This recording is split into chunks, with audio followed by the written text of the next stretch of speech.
Hello, welcome all of you my channel जीवन educational academy. जैसे कि हमने पढ़ा था कि जो है पाचन तंत्र के बारे में पूरा जाना था और पाचन प्रक्रिया के बारे में इसके पिछले वाले वीडियो में जान चुके हैं। तो इसका अगला टॉपिक क्या है? ग्रंथियाँ, जो इम्पोर्टेंट है, जिसमें आता है यकृत। तो इसमें मोस्ट इम्पॉर्टेंट क्या है? जो यकृत होता है डायफ्राम के नीचे स्थित होता है और यह यकृत सबसे बड़ी ग्रंथि होती है। ये मोस्ट इम्पॉर्टेंट है, इसलिए मैंने यहाँ पे इम्पॉर्टेंट टिक कर रखा हुआ है। दूसरा क्या है? जो है ये लाल और भूरे रंग का होता है। अगला पॉइंट क्या है? इसका वजन 1.3 से यानी कि लगभग हम कह सकते हैं 1.6 होता है ग्राम में, ठीक है, होता है। उसके बाद में फिर क्या होता है? यह एक अंतःस्रावी ग्रंथि है। कैसी ग्रंथि है? अंतःस्रावी ग्रंथि है। ये मोस्ट इम्पॉर्टेंट टॉपिक है कि ये कैसी है? अंतःस्रावी ग्रंथि है। इसके दो लोब होते हैं, लेफ्ट लोब यानी कि बाईं पाली, राइट लोब दाईं पाली। और ये जो है पित्तरस का श्रावण करता है। पित्तरस का जो संचय होता है वो कहाँ पे होता है? पित्ताशय में होता है, ठीक है। तो अब इसके कार्य के बारे में, यकृत के कार्य के बारे में जानते हैं। तो यकृत का कार्य क्या होता है? मोस्ट इम्पॉर्टेंट, पित्तरस का श्रावण करता है, यूरिया का संश्लेषण करता है, मोस्ट इम्पॉर्टेंट है। और इसमें गुफर कोशिकाएं पाई जाती हैं, बहुत इंपॉर्टेंट है। ये जो गुफर कोशिकाएं हैं वो आरबीसी को किस में बदलती हैं, यानी कि जो हीमोग्लोबिन है उसको किस में बदल देती हैं? पित्तरंग यानी कि ग्लोबुलिन में, और आयरन को अलग कर लिया जाता है। अगला मोस्ट पॉइंट इंपॉर्टेंट ये है, इसमें प्रोथम्बिन और फाइब्रिनोजन का निर्माण होता है, जो कि रुधिर को जमने से क्या करता है? रोकता है। ये दो प्रोटीन तो भूलना ही ना, और वो वाली भले ही मत लिखना, ठीक है। तो इसमें जो है प्रोथम्बिन और फाइब्रिनोजन प्रोटीन का निर्माण होता है, जो प्रोटीन क्या करती हैं? रुधिर को जमने से यानी कि रुधिर को जमाने में सहायक होती हैं।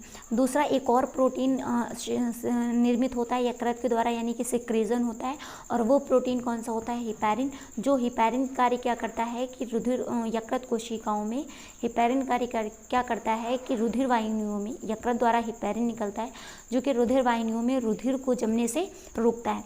दूसरा क्या है पॉइंट कि ये विटामिन ए का जो संश्लेषण होता है वो यकृत कोशिकाओं में होता है।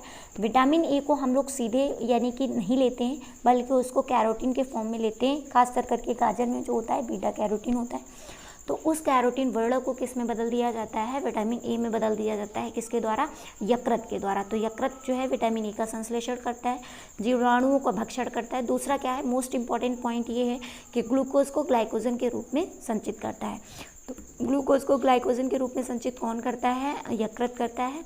तो ग्लूकोज को ग्लाइकोजन के रूप में संचित करने की प्रक्रिया जो होती है ग्लाइकोजेनेसिस कहलाती है। और ये क्या होता है कि जो हमारे शरीर में जितना ग्लूकोज ऊर्जा के रूप में होता है वो तो खर्च हो जाता है, और जितना संचित किया जाता है, जितना ज़रूरत होता है, क्योंकि हम हर समय तो भोजन का खाते नहीं रहते, तो वो क्या होता है? ग्लाइकोजन के रूप में संचित होता है। और वो जब ज़रूरत पड़ती है यानी कि कोशिकाओं को ग्लूकोज की, तो ग्लाइकोजन फिर से ग्लूकोज में बदल दिया जाता है। तो ग्लूकोज को ग्लाइकोजन के रूप में संचित किसके द्वारा किया जाता है? यकृत के द्वारा, ठीक है। तो ये मोस्ट इंपॉर्टेंट पॉइंट थे जो कि किसके थे? यकृत के। और अगला टॉपिक क्या है हम लोगों का? तो वो है अग्नाशय। तो चलिए शुरू करते हैं। तो अग्नाशय क्या है? यह एक जो है मिश्रित ग्रंथि है। मोस्ट इंपॉर्टेंट पॉइंट, मिश्रित ग्रंथि का मतलब ये होता है अंतःस्रावी भी और बाह्यस्रावी भी। बहुत इंपॉर्टेंट ये पॉइंट है, क्योंकि ऑप्शन में भी पूछा जा सकता है कि अग्नाशय किस प्रकार की ग्रंथि है। तो मिश्रित ग्रंथि है, यानी कि दोनों प्रकार की, अंतःस्रावी और बाह्यस्रावी दोनों प्रकार की। दूसरा जो है, ये इसका रंग कैसा होता है? हल्का गुलाबी होता है।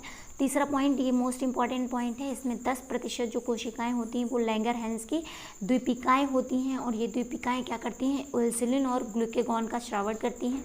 ये जो इंसुलिन और ग्लूकेगॉन होता है, तो इंसुलिन का कार्य क्या होता है कि रुधिर में जो है ग्लूकोज की मात्रा को नियंत्रित करने का कार्य कौन करता है? इंसुलिन करता है।